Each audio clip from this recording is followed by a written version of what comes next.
Good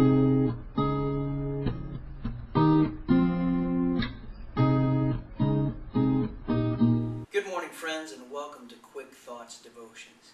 You know, sometimes as we're reading across the Old Testament, and we see some of the occasions where people literally, with their ears, heard the voice of God coming down from the sky. It happened again at the baptism of Jesus, once or twice in the New Testament.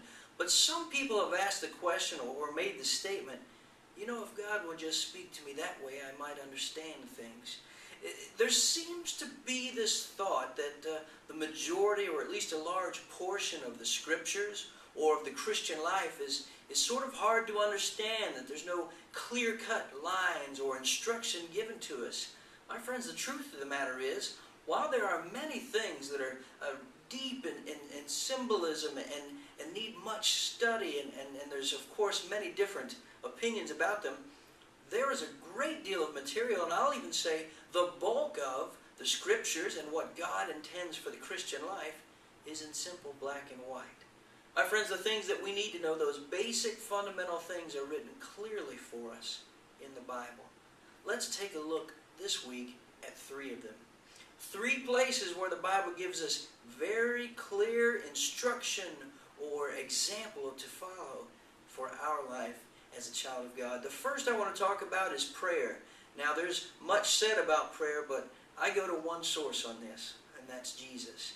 You'll find the account of what most people consider the Lord's Prayer, that's what we call it, in Matthew chapter 6 and also Luke chapter 11. Very similar words you'll find in both places. The truth of the matter is that the Lord's Prayer, or the model prayer as I like to call it, is not at all some magic incantation.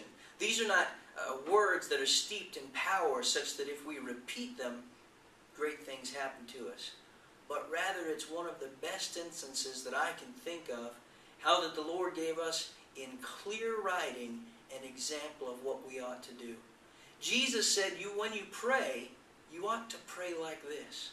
So the words that follow, that I'll say in just a moment, that we are familiar with as the Lord's Prayer, is not a prayer to be prayed as such, but it is the way to teach us how our prayers ought to be structured. The things that are contained in this ought to be in our prayers.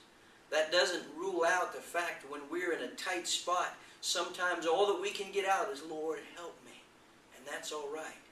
But if you're a child of God, trying to live the surrendered life that the Scriptures teach of, we ought to be setting aside prayer time every day. Scheduled time, if you will. And in those occasions when we pray, we ought to pray like this. Now, I'm going to quote it the way that I learned it as a child, and I know there are some different translations, a little bit different wording, but this is the way I learned it. Our Father, who art in heaven, hallowed be thy name. Thy kingdom come, and thy will be done on earth as it is in heaven. Give us this day our daily bread, and forgive us of our trespasses, as we forgive those who trespass against us. Lead us not into temptation, but deliver us from evil. For thine is the power, and the kingdom, and the glory forever. Now, my friends, because we say those words doesn't guarantee for us God's blessings, but if we'll follow that pattern of recognizing God for who He is, if we'll follow the pattern of praising Him first, of asking for our daily needs and leaving the future in His hands, of asking help with our temptations, of asking His direction for our lives, and recognizing at the end of it all that it is His will that be done, that our lives must be conformed to His will. If we follow this pattern, my friends, we'll find rich blessings in our life. This isn't black and white, folks. Jesus taught us not what to pray, because your daily bread may be different than mine, and it'll be different tomorrow. But my friends, Jesus taught us how to pray.